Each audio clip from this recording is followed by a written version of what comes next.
Pablo, apóstol de Jesucristo, por mandato de Dios, nuestro Salvador, y del Señor Jesucristo, nuestra esperanza. A Timoteo, verdadero hijo en la fe, gracia, misericordia y paz de Dios nuestro Padre y de Cristo Jesús nuestro Señor. Como te rogué que te quedases en Éfeso cuando fui a Macedonia, para que mandases a algunos que no enseñen diferente doctrina, ni presten atención a fábulas genealógicas interminables que acarrean disputas, más bien que edificación de Dios que es por fe. Así te encargo ahora, pues el propósito de este mandamiento es el amor nacido de corazón limpio y de buena conciencia y de fe no fingida. Bueno, vamos a orar un momento y encomendar esta serie o este tiempo de estudio que vamos a estar teniendo a partir de hoy y en las próximas semanas, ¿vale? Sí, Padre, queremos una vez más pedir tu gracia, tu favor. Ayúdanos, oh Dios, en este tiempo donde vamos a estar escudriñando tu palabra, para que tu palabra pueda tener total libertad de entrar a nuestros corazones, oh Dios, y allí germinar y dar fruto, y fruto que permanece en nuestras vidas, fruto, Señor, que se ha de evidenciar en nuestros actos, nuestros comportamientos, nuestras actitudes, nuestro compromiso para con nuestra vida cristiana, Jesús. Ayúdanos, Señor. Nos encomendamos en tus manos una vez más y pedimos tu gracia y tu favor en el nombre de Cristo. Amén. Muy bien, es un tema, bueno, personalmente para mí es un tema fascinante. Cuando nosotros abrimos una epístola como esta, recordad que está la primera epístola del apóstol Pablo a Timoteo, está la segunda epístola y también hay una tercera epístola que es la carta de Pablo a Tito. Y a diferencia de otras cartas del apóstol Pablo, podemos decir que esto se suele decir que estas cartas son las cartas pastorales, en el sentido de que otras cartas que Pablo ha escrito a Corintio, a Éfeso, a los Gálatas y todo esto, van dirigidas directamente a una congregación, se abrían públicamente y toda la congregación escuchaba lo que Pablo había escrito a estas congregaciones. Pero la diferencia es que en estas cartas pastorales es de un apóstol o de un pastor a otro pastor. Y en este caso, Pablo como apóstol y como, digamos, ¿cómo sería la palabra? Como mentor de Timoteo, él le envía una carta, que es esta primera y una segunda carta, como digo, donde le da una serie de consejos muy interesantes y muy importantes de los que quisiéramos en estos días estar sacando alguna enseñanza, algún principio que pueda ayudarnos a nosotros también. Tener en cuenta que cuando nosotros hablamos de Timoteo, estamos hablando de alguien que ocupaba un lugar muy importante en el corazón de Pablo. La estimación de Pablo para con Timoteo, su discípulo amado, su hijo espiritual, era muy grande. Solo pensar, de hecho la carta luego veremos algunos detalles, pero cada vez que Pablo se ponía a orar, una de sus prioridades en sus oraciones diarias era orar por su discípulo Timoteo, al que le había encomendado una misión muy difícil. Pablo coloca a Timoteo para pastorear la iglesia de Éfeso, un lugar donde adoraban a la diosa Diana de los Éfesos. Y no era poca cosa, era una situación muy difícil. Y bueno, luego vamos a ir viendo detalles. Yo solamente le adelanto algunas cosas, ¿vale? A modo simplemente de introducción, que es lo que me interesa, ¿vale? Entonces, vamos a ver algunos aspectos. ¿Quién era Timoteo? ¿Dónde empezó su vida cristiana? Vamos a ir viendo algunos detalles. Y yo tengo algunas preguntas que quisiera que tengamos en cuenta. Siempre que iniciamos un estudio, nosotros tenemos que tener algunas preguntas. No es una clase de homilética, por supuesto, y en homilética hay una serie de preguntas que son el quién, qué, cómo, cuándo, dónde y por qué. Siempre que abordamos un texto o tú quieres compartir un texto, tienes que hacer esta serie de preguntas. Pero no vamos a ir por ese lado. Pero yo solamente he tomado 3 preguntas que vamos a intentar responder a la luz de la palabra del Señor. La primera es ¿quién era Timoteo? La segunda es ¿para qué le escribe? Y lo tercero que vamos a intentar ver si el Señor nos ayuda y nos da el tiempo es qué es lo que le escribe, ¿vale? Entonces vamos a iniciar con esa primera pregunta. ¿Quién era Timoteo? Pues vamos a empezar con el nombre. La palabra Timoteo es una palabra, es un nombre griego que aparece unas 24 veces en total en todo lo que es el Nuevo Testamento. Por consiguiente, podemos entender que Timoteo tenía una cierta importancia a la luz del Nuevo Testamento, porque aparece 24 veces. Tuvo el honor de ser mencionado en 24 ocasiones en algunos de los escritos de Pablo. Con lo cual, vamos a ir al significado de esta palabra, la palabra Timoteo. Y sería la traducción, lo que yo he encontrado en la Wikipedia cristiana, es alguien que reverencia o que honra. Puede ser reverencia o puede ser honra a Dios. O también puede ser alguien que adora o que honra a Dios. O sea, los padres de Timoteo, que luego veremos de quién era hijo, los padres de Timoteo cuando la madre y el padre de Timoteo tienen a Timoteo, ellos les ponen un nombre con un significado muy especial. Alguien que su nombre significa yo honro a Dios o yo adoro a Dios. O sea que es muy importante. Y a mí yo cuando todavía no conocía al Señor, tuvimos nuestra primera hija. Si no, seguramente que Romina no se hubiera llamado Romina, seguro que no, seguramente que no. Pero seguramente que se hubiera llamado de otra forma. Ya con nosotros, cuando tuvimos a nuestra segunda hija, Sarai, que después con el tiempo ella me reclama, ¿por qué no me llamaste Sara? ¿Por qué me llamaste Sarai? Porque claro, Sarai era el nombre original de la esposa de Abraham, como sabéis, ¿verdad? Luego el Señor le cambia el nombre y pasa de ser princesa a una madre de multitud, igual que Abraham, ¿no? Pasa a ser el nombre un padre de multitudes. Pero lo cierto es que cuando alguien tiene un hijo, le coloca un nombre, y nosotros los cristianos, yo creo que no hay mayor reto que meditar en oración a veces cómo le vamos a llamar a nuestro nombre, a nuestro hijo, qué nombre le vamos a colocar a nuestro hijo, ¿verdad? Y aún así, además también, inconscientemente, aunque tú le pongas el nombre que le pongas, ese nombre tiene un significado y tiene una trascendencia a lo largo de la vida de nuestros hijos, ¿verdad? Bien, entonces el nombre, muy importante, ¿no? Ahora vamos a ver, nació en Listra, la misma escritura nos da detalles. Recordar que Pablo en su primer viaje misionero, cuando llega a Listra, se encuentra con una mujer judía y que tenía un hijo que ya era Timoteo en este caso. Y vamos a ver lo que nos dice la palabra. ¿Dónde nació? ¿Y quién eran los padres de Timoteo?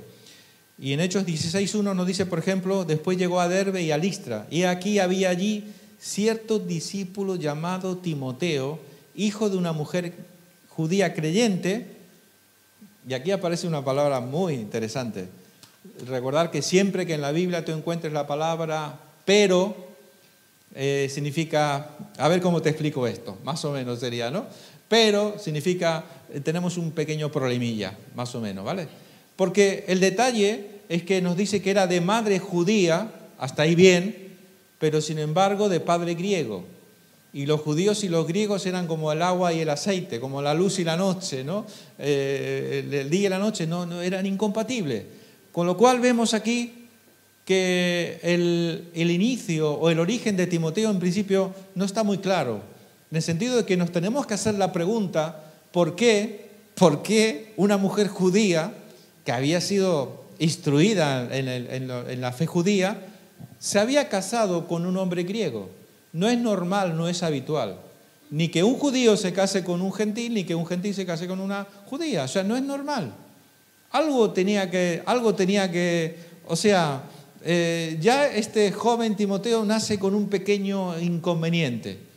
Pero aquí vemos luego veremos algo muy importante, que no solamente la madre era judía, ¿vale? Sino que también la abuela era judía. Y luego vamos a ver cómo Pablo se dio cuenta que lo bueno que había en Timoteo era por la madre y era por la abuela.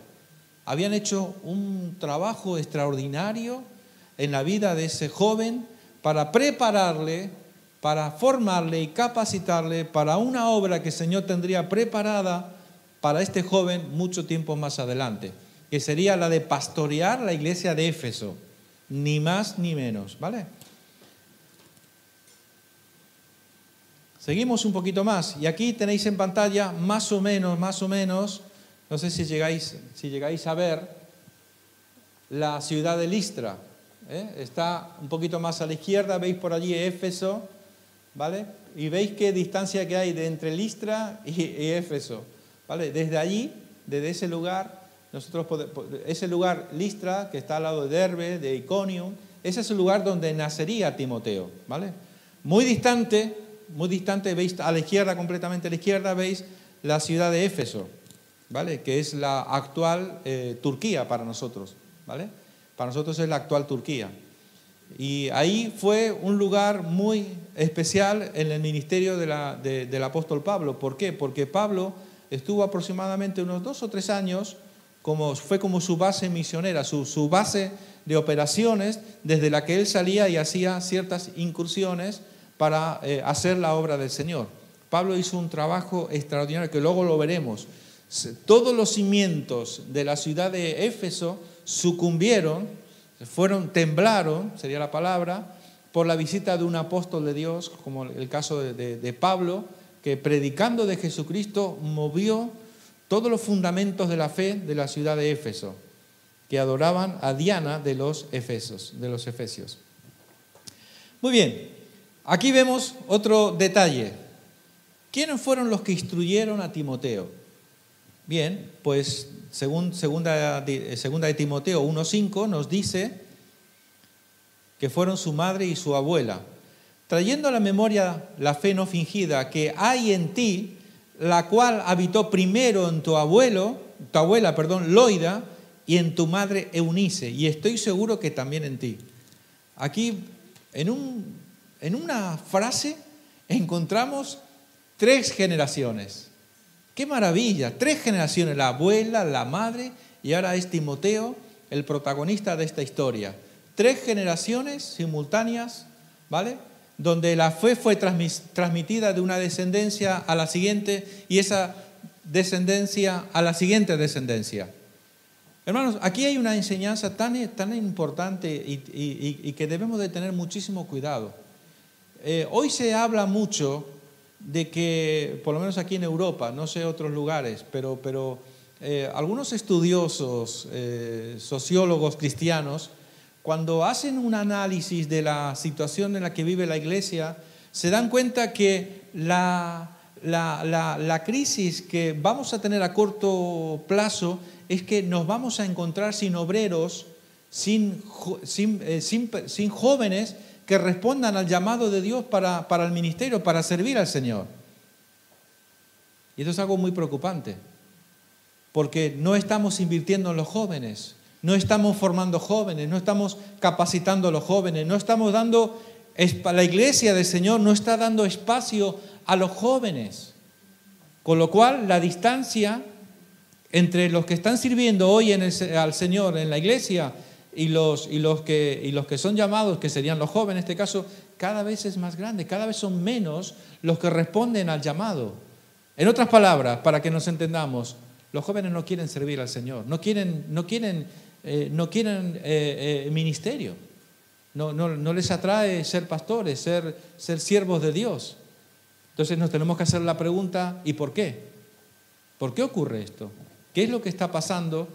Que a los jóvenes no les es atractivo, no les llama la atención el querer servir al Señor, dedicarse a la obra del ministerio para el resto de sus vidas. Y posiblemente tengamos varias respuestas, quizás, yo entiendo. En el sentido de que, por una parte, hemos entendido de que a veces la iglesia se ha centrado mucho dentro de la iglesia, donde todo el mundo cristiano empieza y termina dentro de las 4 paredes de la iglesia. Y ese no es el llamado de Dios. El llamado de Dios es que seamos luz, que seamos sal, que seamos testimonio. ¿Y dónde tiene que brillar la iglesia? ¿Dónde tiene que dar sabor? afuera, en el mundo, en la sociedad. Entonces la iglesia tiene como miedo al mundo y entonces cada vez, claro, siempre hemos dicho, qué mejor que vivir en un contexto de vida cristiana. Solamente tener amigos cristianos, hermanos cristianos y pasárnoslo bien entre nosotros. De culto en culto, de reunión en reunión, celebración en celebración, vigilias, oraciones, estudios y todo centrado dentro de las cuatro paredes de la iglesia. Y ese no es el llamado de Jesús.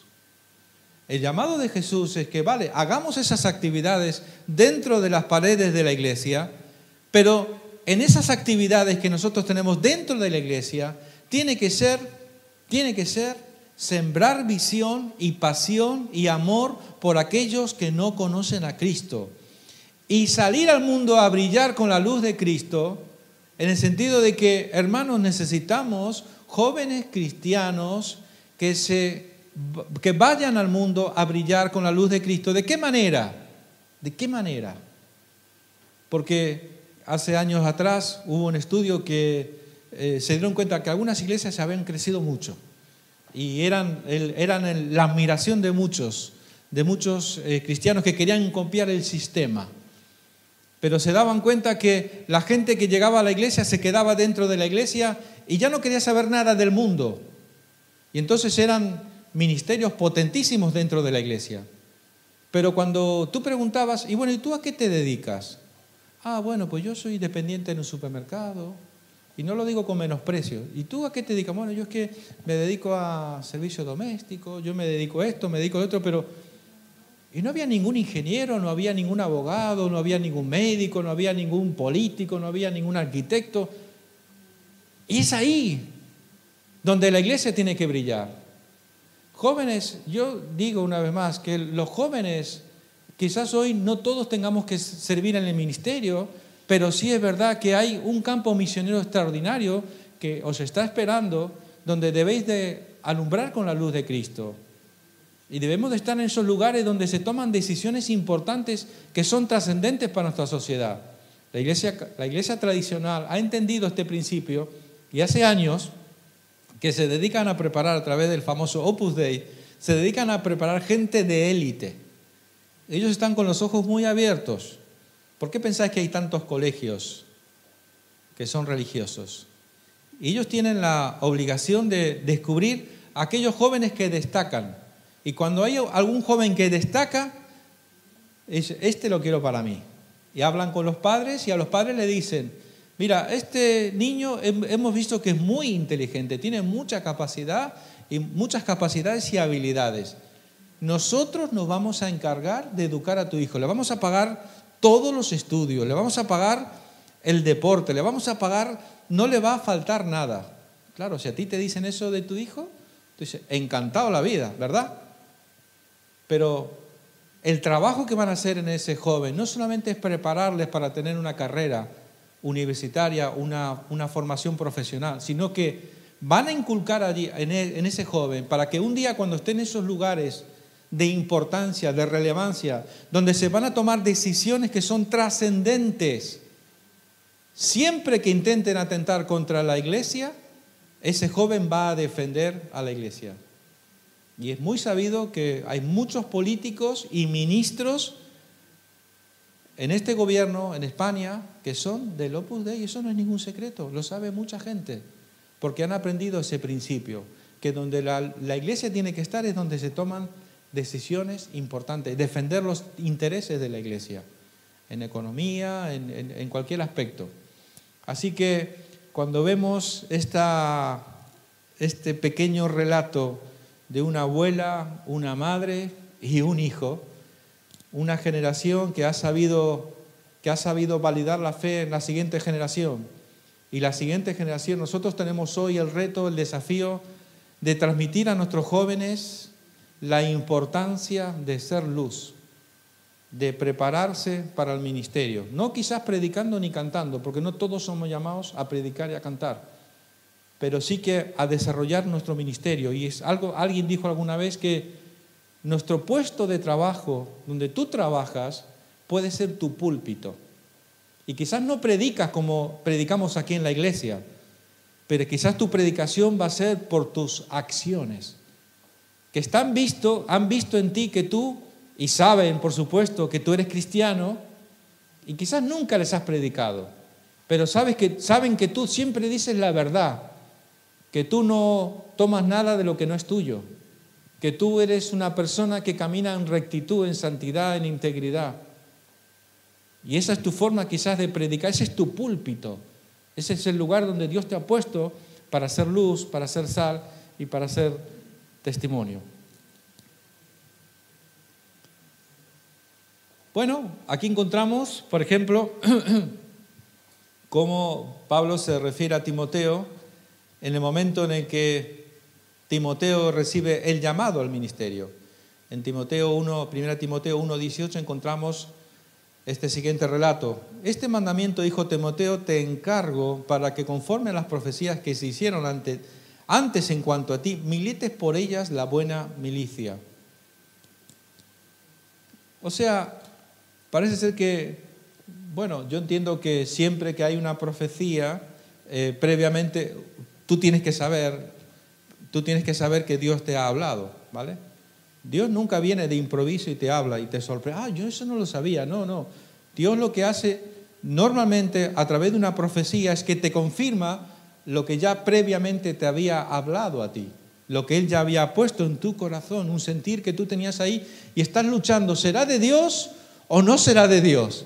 Y estás ahí luchando. Entonces viene luego el profeta y dice, mira, esto que tú sientes es de parte de Dios, y te confirma para que finalmente tú des el paso, inicies en la dirección en la que Dios te ha estado hablando y la que Dios te ha estado llamando. Por tanto, no cabe ninguna duda de que Pablo, al decirle estas palabras a Timoteo, le está confirmando las palabras que fueron habladas hacia ti en cuanto a tu llamado, en cuanto a tu ministerio. Dice, y milites por ellas la buena milicia. Algunos teólogos insinúan y dicen que Timoteo era parte de la guardia real del emperador en aquel tiempo, que era un militar que pertenecía a la guardia del emperador. Porque hubo un tiempo donde muchos soldados romanos habían sido llamados al ministerio y dejaban todo. Y mirar, dejar un puesto, de formar parte de la guardia, una guardia de élite, eran los mejores de los mejores, que formaban parte de la guardia de lo que se llamaría el pretorio o la guardia real de la persona que tenía mayor importancia en la ciudad.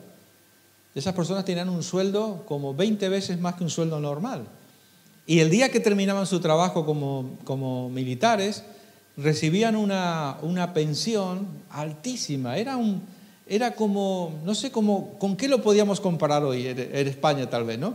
Es como que tú fueras, no sé, ya que se habla tanto de política, si fueras un político y tienes un sueldo de 100.000 euros al año, ¿no? ¿Te gustaría tener un sueldo de 100.000 euros al año? ¡Wow! ¿Verdad que sí? Y de repente el Señor te dice, bueno, mira, ahora muchacho, se acabó, ya no vas a seguir trabajando en eso, sino que ahora te vas a dedicar a mi servicio, me vas a servir a mí y vas a vivir por la fe. Así que olvídate de los 100.000 euros que ganas al año, y ahora me vas a servir a mí. Más de uno de nosotros seguramente que no lo pensaríamos, ¿verdad? ¿Dejo el puesto de trabajo o no dejo el puesto de trabajo, verdad? ¿Dejo los 100.000 euros o no los dejo? Ay, pero ahí viene el profeta de Dios. Dice, mira muchacho, yo sé que estás ahí entre la espada y la pared, que no sabes qué hacer, si dejas el trabajo o no dejas el trabajo para servir al Señor, pero te digo que el Señor te dice que lo dejes todo y que empieces a servir al Señor. Y a partir de ahora vas a vivir por fe. ¡Wow! Yo creo que es probablemente lo que le pasó a Timoteo. Es lo que Pablo le dice, te encargo para que conforme a las profecías que se hicieron antes en cuanto a ti, milites por ellas la buena milicia. Antes eras soldado del Imperio Romano, pero ahora vas a ser soldado de Cristo. Ay, Señor. Cuánto miedo da vivir por fe, ¿verdad? Ay, Señor. Aquí vemos otro detalle, otra pincelada de la vida de Timoteo. Nos encanta estudiar la vida de Timoteo. Dice, acompañó a Pablo en sus viajes. También, por ejemplo, nos dice Hechos 16, versículo 3 al 5, nos dice, quiso Pablo que éste fuese con él, y tomándole le circuncidó por causa de los judíos que había en aquellos lugares, porque todos sabían que su padre era griego. Qué inconveniente, ¿verdad? Y al pasar por las ciudades les entregaban las ordenanzas que habían acordado los apóstoles y los ancianos que estaban en Jerusalén para que las guardasen. Así que las iglesias eran confirmadas en la fe y aumentaban en número cada día. Este es el momento en el que finalmente, cuando Pablo ve que este joven tenía talento, que tenía capacidad, que tenía llamado al ministerio, le toma para que sea compañero de viaje de Pablo. Y recordar que Pablo no quería llevar a cualquiera, ¿eh? Él tenía sus argumentos y era muy exquisito. ¿Os acordáis? ¿A quién fue el que dijo que lo acompañara, que no quería que lo acompañara? A Bernabé. No permitió, no quiero que me acompañe. Porque él quería gente comprometida de verdad. Gente que sabía lo que quería y que lo iba a dar todo, que iba a poner toda la carne en el asador. Hermanos, no hay nada más hermoso en la vida de una iglesia que saber con los que tú cuentas, con los que están de verdad, comprometidos. Porque una de las situaciones que está produciendo una crisis general, en general, en las iglesias del Señor, es que la gente va de aquí para allá. Hoy están y mañana no sabes si van a estar. Porque lo mismo pasaste por al lado, no le saludaste, se ofendió. O lo mismo, cualquier tontería, cualquier cosa insignificante, la más mínima, dijiste algo en la prédica que no le gustó. No, pues me voy a otro lugar donde me den más amor. Me voy a otro lugar donde... Y así somos los seres humanos.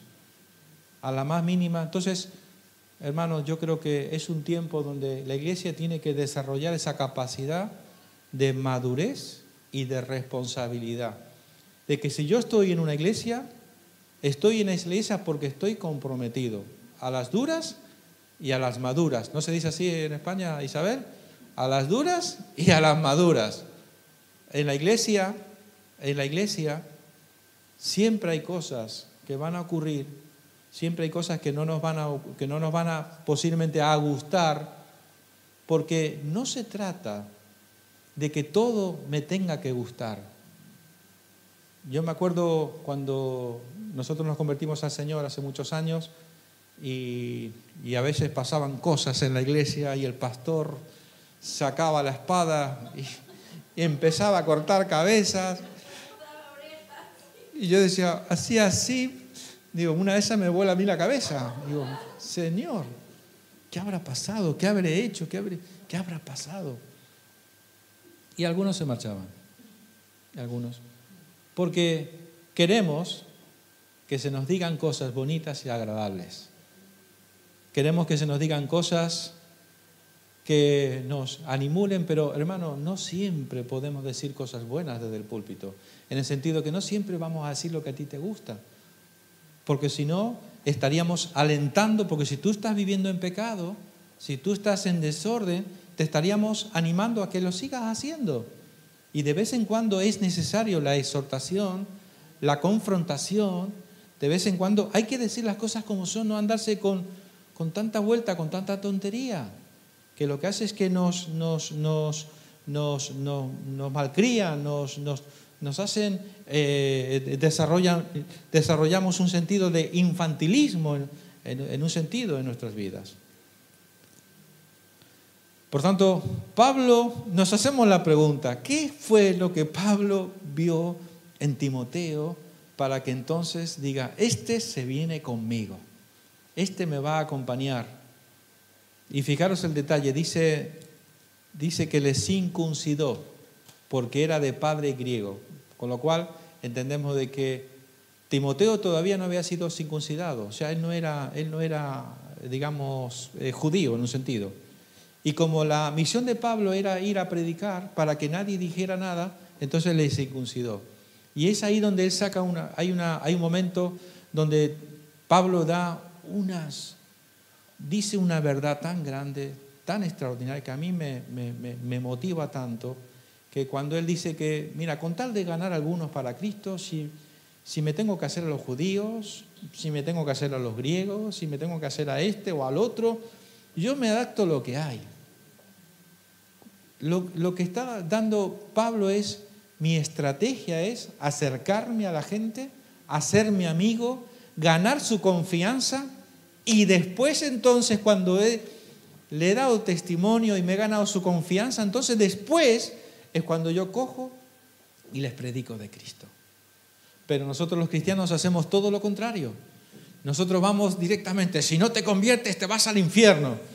A ver cuántos hemos convertido con ese sistema. Si no te arrepientes, mira, va a caer el juicio de Dios sobre tu vida.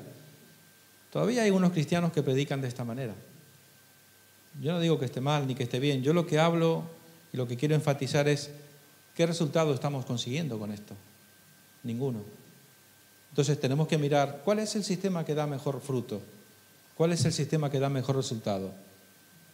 Es acercarnos a la gente, ganarnos su confianza, que nos vean que somos gente especial, ¿verdad? Y entonces después les compartimos del amor de Jesús. Mira, lo que tú necesitas es conocer el amor de Cristo. Mira, un principio muy importante. Muchas veces durante años la iglesia ha querido que la gente cambie para hacerse cristiano tienes que cambiar. No es así. Cristo nos recibe con los brazos abiertos, seamos como seamos. Haya sido nuestra vida como haya sido, Él nos está esperando con los brazos a Cristo. Y lo que tenemos que hacer es ayudar a la gente a venir a Cristo, a tener un encuentro con Cristo. Y tenemos que hablar del amor de Cristo. Y una vez que hemos logrado que la gente conozca el amor de Cristo, no te preocupes, que si Él conoce, si las personas conocen el amor de Cristo, ellos solo van a cambiar. Ellos van a querer cambiar, porque lo demás es religión. Y esto no se trata de religión, esto se trata de conocer a Cristo. Y nosotros como embajadores de Cristo tenemos que llevar el mensaje del amor de Jesús. Pablo fue muy criticado por su sistema evangelístico, fue tremendamente criticado. Algunos decían que Pablo predicaba un evangelio muy light, que era un evangelio muy barato, que era muy sencillo predicar, así que así cualquiera ganaba almas. Pero sin embargo, nada más que hay que mirar quién consiguió más fruto en su ministerio de todos los apóstoles y de todos los discípulos. ¿Quién fue el que tuvo más fruto? Casi todo el Nuevo Testamento está lleno de Pablo. Su primer, segundo, tercer viaje misionero, extraordinario, ganando ciudades enteras para Cristo. Fue el que más consiguió fruto y resultado. Por tanto, el sistema de Pablo es un sistema muy efectivo y muy eficaz, que da resultado. Entonces vemos otro detalle, como la estrategia de Pablo le circuncida para que no sea rechazado, para ponerse de igual a igual y pasando por las ciudades, en el último versículo 5, así que las iglesias eran confirmadas en la fe y aumentaban en número cada día. El ministerio de Pablo, la estrategia de Pablo era muy fructífera. Otro detalle de la vida de Timoteo. Recuerda que estamos solamente en la introducción apenas, ¿vale? Nos dice que era de carácter joven y tímido, ¿no? Y otro detalle que Pablo nos da, en el capítulo 4, versículo 12, dice, ninguno tenga en poco tu juventud, sino sea ejemplo de los creyentes en palabra, conducta, amor, espíritu, fe y pureza. Claro, aquí nos hace pensar, bueno, entonces, ¿qué edad tendría más o menos Timoteo? Lo que sí sabemos con seguridad, que Timoteo murió como mártir en el año 94 después de Cristo. Él dedicó toda su vida, todo su ministerio se desarrolló a pastorear la iglesia de Éfeso, ¿verdad? La iglesia de Éfeso, que tenemos una carta de Pablo a los Éfesos. A diferencia de esta carta que Pablo envía a Timoteo, que es de pastor a pastor, de siervo a siervo, ¿vale? Son instrucciones para que él desarrolle su ministerio. Luego está la carta a los Efesios, ¿vale? Donde hay unas verdades extraordinarias y unos principios teológicos maravillosos que son de tremenda bendición para nuestras vidas. Pero lo cierto es que Pablo le dice a Timoteo que ninguno tenga en poco tu juventud, con lo cual definitivamente Timoteo era una persona joven. Pero además, el detalle, ninguno tenga en poco tu juventud, significa que era una persona muy joven pastoreando una iglesia con personas muy mayores. Era muy joven. Y se habla, no sé si es cierto, pero se dice que cuando Timoteo se convierte tenía unos 16 años aproximadamente. Era muy jovencito. Pero luego hablamos de que cuando el momento que él recibe esta carta habían pasado ya algunos años. Era un poco menos joven, pero seguía siendo muy joven. Y por eso le dice, no te dejes intimidar, que los demás te intimiden porque tú seas una persona joven. Yo conocí una vez un hombre que empezó su ministerio con 15 años de edad. Un hombre que viajó como pastor, fue enviado como misionero al sur de Argentina y llegó allí a la Patagonia Argentina y tenía 15 años. Y su novia y su esposa, y estaba casado y tenía una esposa, y también tenía 15 años. Y llegaron el día que fueron a buscarlos a la estación del tren, llegaron en tren ahí, a la Patagonia, llegó con 15 años, su esposa con 15 años y además embarazada, a punto de parir. Y cuando llegan a la estación y los recogen, preguntaban, ¿dónde están tus padres? No, yo soy el pastor que he venido a pastorear la ciudad. Un montón de hombres mayores, pero tú vas a venir a pastorearnos. Y fue un pastor extraordinario que hizo una obra increíble. A veces no importa la edad, lo importante no es la edad cronológica, lo importante es la madurez espiritual. Por tanto, no juzguemos a los jóvenes muchas veces por la edad. La edad es un poco relativa. Lo importante es la madurez espiritual, la formación que hay en ellos en cuanto a las cosas del Señor. Así que con este detalle era una persona de carácter joven, de carácter tímido y joven de edad también, ¿vale? Y aquí viene una parte muy importante que me encanta, ¿vale? Fue muy amado por Pablo.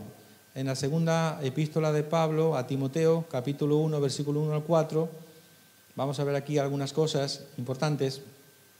Dice, Pablo, apóstol de Jesucristo, por la voluntad de Dios, la promesa de la vida que es en Cristo Jesús. A Timoteo, amado hijo, gracia, misericordia y paz de Dios, Padre y de Jesucristo nuestro Señor. Doy gracias a Dios, al cual sirvo desde mis mayores con limpia conciencia, de que sin cesar me acuerdo de ti en todas mis oraciones, noche y día, deseando verte y acordarme de tus lágrimas para llenarme de gozo. Fue muy amado por Pablo. Definitivamente la relación entre Pablo y Timoteo era muy, muy especial. Pablo le tenía muchísimo cariño a este joven que había sido su discípulo. Pablo era el mentor, en el ministerialmente hablando, de Timoteo. Ahora bien, fijaros, para Pablo, más que un compañero de ministerio, era como un hijo espiritual en un sentido, pero también era como un hijo, era el que le había instruido, el que le había enseñado, el que le había puesto en el ministerio, y eso es lo que se llama paternidad espiritual, ¿verdad? Mirad una cosa muy importante. Cuando tú conoces una persona que es cristiana, ¿no? Tú de repente te presentan a alguien, conoces a alguien y empieza una conversación, un diálogo, y bueno, tú de dónde vienes, a qué iglesia te congregas, quién ha sido tu pastor, y qué es lo que tú sabes, qué es lo que has aprendido. Y ese tipo de conversaciones muy normales entre nosotros. A mí me han pasado miles de veces. Pero cada vez que yo analizo ese tipo de conversaciones, yo llego a algunas conclusiones.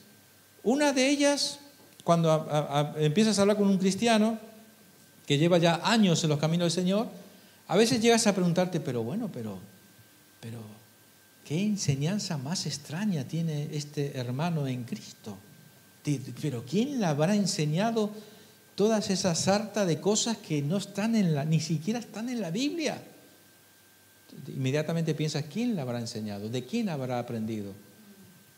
Entonces, fijaros, a mí me preocupa esto en el sentido, ¿vale? De que, fijaros, si estuviéramos hablando de que tú solamente recibes enseñanza de una sola persona, de un solo pastor, pues vale. Pero lo normal es encontrarte con gente que inició su vida cristiana, pero que al poco tiempo se fue a otra iglesia, donde quizás enseñaron lo contrario a lo que había enseñado el primero. Y después han ido a otra iglesia y le han enseñado lo contrario a lo que enseñaba el primero y el segundo.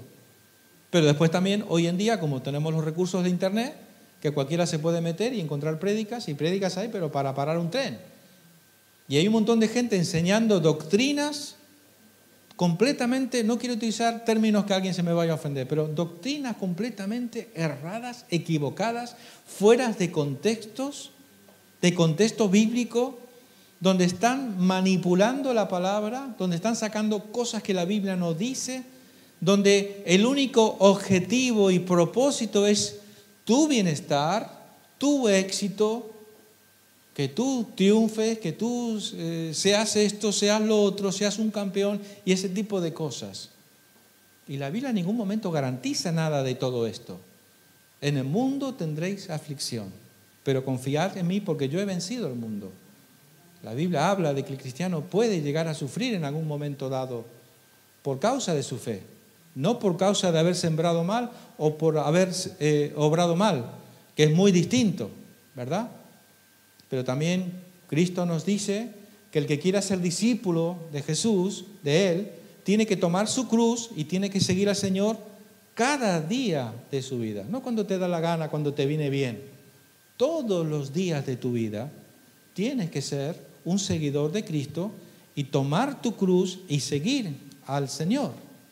Por tanto, hermanos, para mí como pastor de esta congregación, para mí es muy importante que nosotros seamos fieles a la sana doctrina, a lo que está en la palabra de Dios y que tengamos muchísimo cuidado de muchas cosas que van a intentar colarse en nuestra vida, que son enseñanzas que no están en la Biblia y que nos van a perjudicar, que la Biblia no respalda. Y Dios no tiene ninguna obligación de respaldar o de responder de cosas que Él no ha dicho y que Él no ha prometido. Por tanto, esta es la confianza que tenemos para con el Padre, que si pedimos alguna cosa conforme a su voluntad, Él nos oye. Y si sabemos que Él nos oye, entonces sabemos que recibiremos aquellas cosas que le hemos pedido. Siempre está todo condicionado a la perfecta voluntad del Señor. Amén. Bueno, a ver cómo vamos. Bueno, la siguiente pregunta que nosotros tenemos es, ¿para qué le escribe? ¿Para qué le escribe? Ya sabemos quién es Timoteo, ya sabemos su nombre, alguien que honra a Dios, pero ahora hacemos la siguiente pregunta, una pregunta de rigor. ¿Para qué le escribe? Y le dice en el versículo 3 de 1 Timoteo, capítulo 1, como te rogué que te quedases en Éfeso cuando fui a Macedonia, para que mandases a algunos que no enseñen diferente doctrina, ni presten atención a fábulas y genealogías interminables que acarrean disputas, más bien que edificación de Dios que es por fe. Así que ahora te encargo esto. Mirad, lo que Pablo le está diciendo a uno de los propósitos de la carta de Pablo a Timoteo es decirle esto, lo que él le dice en la siguiente carta. Segunda de Timoteo 3:14 al 15 nos dice: pero persiste tú en lo que has aprendido y te persuadiste sabiendo de quién has aprendido, y que desde la niñez has sabido las sagradas escrituras, las cuales te pueden hacer sabio para la salvación por la fe que es en Cristo Jesús. Le está diciendo, tienes que ir, en otras palabras, nunca tienes que olvidar tus raíces. Nunca tienes que olvidar de quién aprendiste lo que aprendiste. Pues yo creo que la intención siempre del Señor para con nosotros es que nosotros aprendamos y aprendamos bien, ¿verdad? Y si nosotros aprendemos y aprendemos bien la sana doctrina, dice que, ¿cómo es que dice? ¿No? Dice, debiendo ya ser maestros, muchos de vosotros todavía tenéis necesidad de leche. Dice, cuando deberíais ya de estar tomando alimento sólido, para que estéis firmes, para que no seáis llevados por todo viento de doctrina. Y de esto se trata. Nunca el cristiano ha tenido tanta facilidad para acceder a la información como lo que hoy está viviendo la iglesia del siglo XXI. Hermanos, es que no tienes que hacer nada. Es que abres el Facebook y ahí te llegan una cantidad de cosas que dicen, madre mía, ¿quién habrá dicho eso? Por Dios. Es que te llegan al WhatsApp, no tienes que hacer nada. Tú estás ahí, pum, pum, te entra un mensaje. Alguien que, qué tremendo, qué bueno que es esto, lo voy a compartir a todo el mundo. ¡Pum! Y lo sueltan por ahí. Y no se dan cuenta que están compartiendo veneno tóxico, que contamina, que perjudica, que distorsiona, que no es de Dios. Y si tú no tienes suficiente base, fundamento, si tú no sabes lo que has creído y por qué has creído lo que has creído, si tú no estás firme, es muy probable que te muevan, que te confundan. Y empiezas a tener unas expectativas que no son de Dios, que no son bíblicas. Y lo que va a crear normalmente es una tremenda frustración. Porque empezamos a esperar cosas que Dios no ha prometido, que Dios no ha dicho, sencillamente. Pero persiste tú en lo que has aprendido y te persuadiste, sabiendo de quién has aprendido. Hermano, muy importante. ¿De quién aprendemos las cosas? Y en este mundo cristiano hay maestros y maestros, hay siervos y siervos. Y hay siervos, hay hombres amadores de sí mismos, hay hombres que han entendido están utilizando el Evangelio como un negocio para ser millonarios, para ganar dinero, para vivir del cuento, como alguien dijo alguna vez. Todo el énfasis está en la parte económica. Estos grandes predicadores que muchos admiráis habitualmente, que son gente que tienen sus aviones privados y tienen sus casas son mansiones, y todo el dinero que entra se queda allí y no sale, no va, el dinero no es para pagar misioneros, para abrir obra, no. La iglesia cada vez más grande, y si tú quieres que Dios te bendiga, que Dios te prospere, que tu familia se convierta, si quieres recibir salud, tienes que dar, y todo el mensaje es tienes que dar. ¿Qué puedo aprender yo de una persona así? Eso sí, han estudiado y han preparado un mensaje que te va a venir como anillo al dedo y te van a emocionar, te van a hacer sentir bien y van a dar un mensaje triunfalista, positivo, de donde van a tocar tus emociones. Y las emociones, recordar que las emociones es mientras las tienes, pero las emociones son muy relativas. Y yo puedo en un culto emocionarme y creer que me como el mundo, que soy un vencedor, que soy un campeón, que soy no sé qué, no sé cuánto. Pero después hago la esquina y se me va apagando la emoción y al final ya me he quedado sin dinero, di todo lo que tenía porque pensé que me iba a cambiar la vida. Resulta que al final nos han vendido un cuento. Pero persiste tú en lo que has aprendido y te persuadiste sabiendo de quién has aprendido. Y por eso es importante, hermanos, saber de quién aprendemos las cosas. Mirar el testimonio de aquel que nos ministra, que nos pastorea, que nos comparte la palabra de Dios. ¿Está por dinero? Os aseguro que si yo estoy aquí no es por dinero, ¿eh? A mí aquí me toca dar dinero todos los meses, porque si no aquí no podemos pagar los gastos. ¿Estamos por dinero? ¿Estamos por fama? ¿Estamos por orgullo? ¿Porque queremos demostrar que somos algo? ¿Estamos aquí porque queremos ser importantes sin importar? Hace poco daba una clase en un seminario y hablaba acerca del peligro del narcisismo dentro del ministerio. que hay muchas personas con un perfil narcisista que están desarrollando un ministerio y no nos ven a nosotros como hermanos en Cristo. Te ven como un medio, como un instrumento para alcanzar su propósito. Nada más. Para alcanzar sus propósitos.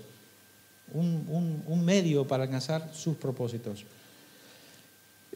Y que desde la niñez has sabido las Sagradas Escrituras, las cuales te pueden hacer sabio para la salvación por la fe que es en Cristo Jesús. Hermanos, cuando hablamos de niños es tan importante tomar conciencia de educar a nuestros niños en la palabra de Dios, formarles en la palabra de Dios desde pequeñitos. Y eso es una responsabilidad de los padres, donde no podemos dejar esa responsabilidad a la profesora de escuela dominical el domingo, 45 minutos ahí. Y toda la semana, ¿quién se encarga de educar a nuestros hijos? La televisión, el Facebook, los no sé qué, los dibujitos y tanta cosa que hay por ahí. No, tenemos que instruir al niño en su camino para que cuando fuere mayor no se aparte y sembrar principios sólidos, inconmovibles, que ya vendrán los vientos que vendrán de doctrina, pero no van a poder mover sus vidas en cuanto a la fe, sino que desde pequeño debemos de educar a nuestros hijos. Amén. Bueno, yo ya quiero ir terminando y quiero terminar con una parte muy importante para que entendáis todo esto que Pablo está escribiendo a Timoteo.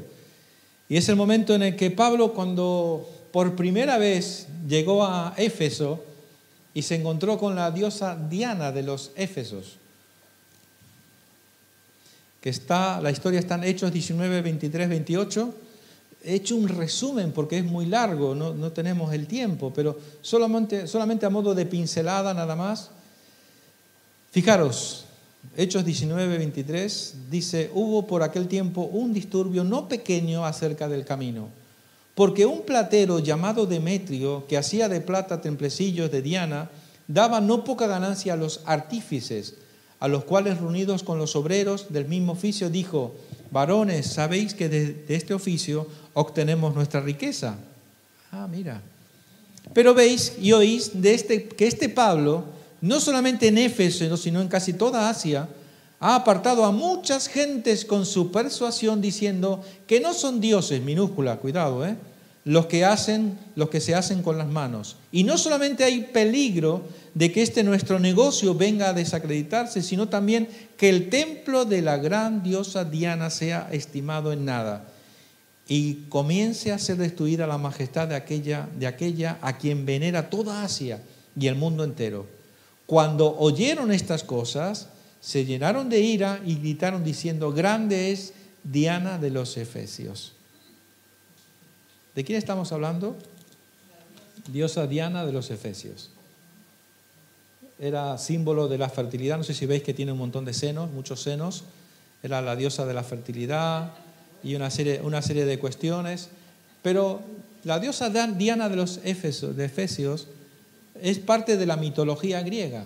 O sea, se supone que era la hija de Zeus, que fue es una historia muy, muy compleja, muy complicada. Pero es pura mitología griega, no tenía ningún fundamento. Y a esta diosa, sí, una mitología, era una fábula, era una leyenda, no sé, como quieras decirle. Pero lo cierto es que esta diosa tenía un templo, no es que exista este templo, el templo ya no está, pero según los que saben, si reconstruyéramos el templo original en Éfeso, la actual Turquía, más o menos sería algo parecido a esto. Y ahí en este lugar donde estaba la diosa Diana de los Efesios, y nos dice la historia que cuando Pablo llega a este lugar y empieza a predicar acerca del Evangelio de Cristo, dice: no, Diana no es ni diosa ni nada, es un montón de... es algo pagano, no tiene ningún sentido. El verdadero Dios es el que yo predico, Jesucristo. Y entonces la gente empezó a convertirse al Evangelio. A tal punto, nos dice la historia, el relato, que dice que el negocio de los que fabricaban los templecillos empezó a entrar en crisis. Y entonces el Demetrio tal dice que empezó a alentar a la gente: Pablo, como siga predicando, nos va a quebrar el negocio. nos vamos a quedar sin el pan para alimentar nuestro sustento. Ay, cuánto me suena conocido estos días, ¿no? Si hoy predicáramos el Evangelio de verdad, el que está en la Biblia, muchos de los que están viviendo del cuento, que cuentan ciencia ficción y una sarta de tonterías, se les acabaría el chiringuito, ¿verdad?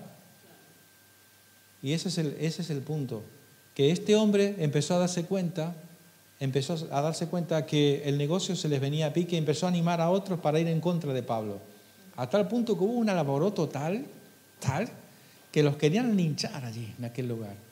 Tuvo que intervenir el emperador y finalmente pudo calmar a la gente y todo esto, pero el impacto del evangelio que predicaba Pablo sucumbió, o sea, sacudió los cimientos de una de las naciones, en aquel tiempo, una de las ciudades más importantes de la época.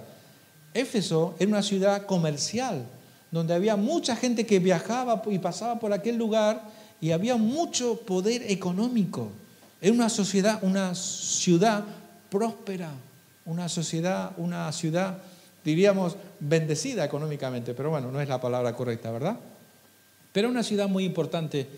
Y un hombre de Dios llega con el mensaje del Evangelio, el mensaje de Cristo, y crea tal caos, tal crisis, que lo querían matar.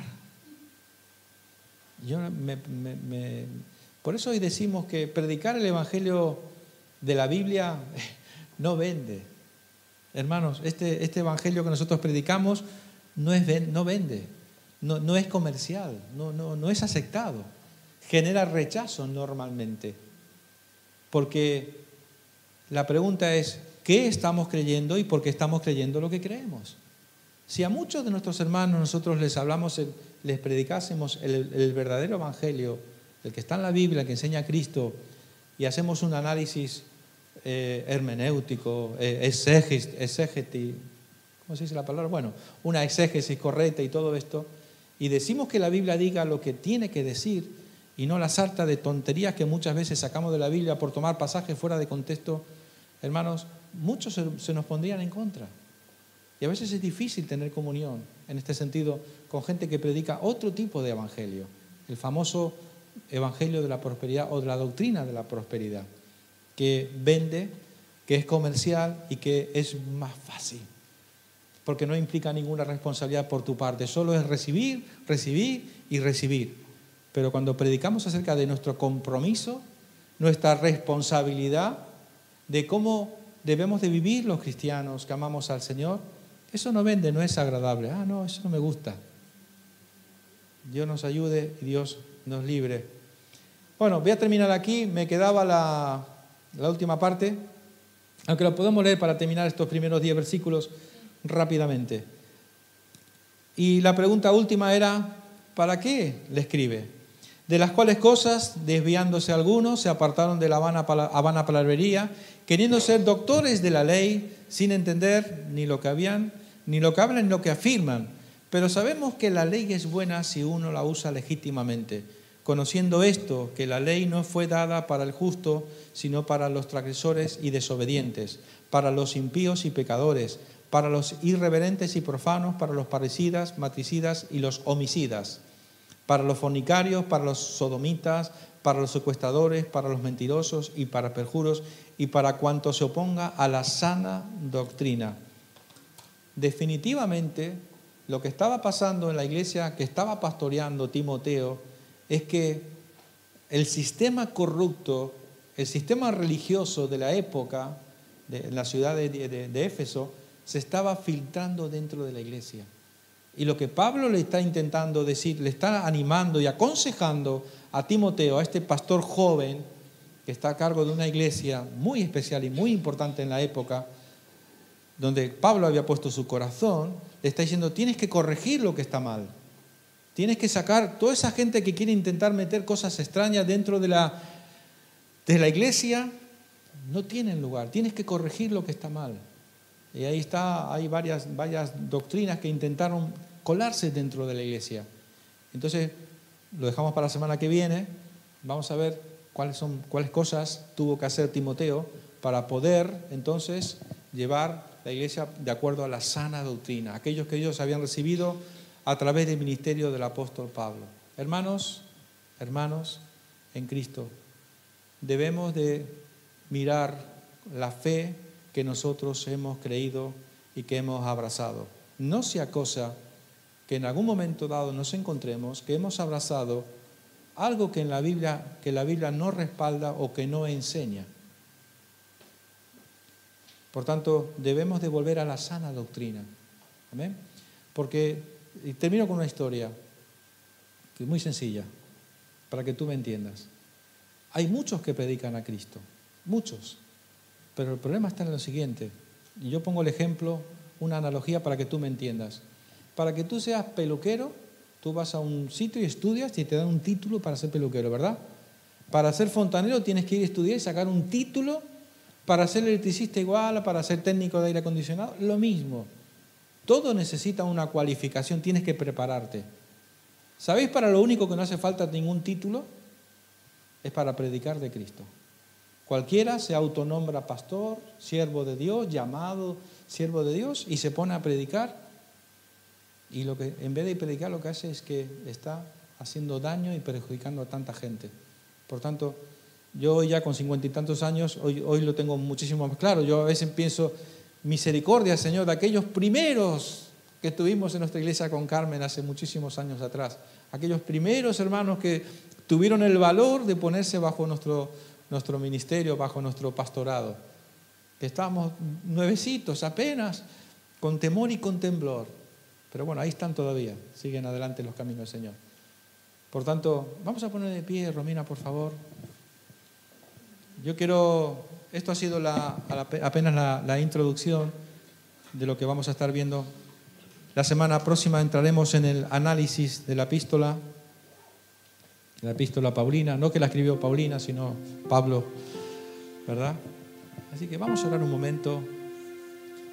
Y yo no sé, de todo lo que hemos compartido esta mañana, si hay algo tal vez que te haya llamado la atención o algo que Dios te haya hablado, que te haya movido interiormente a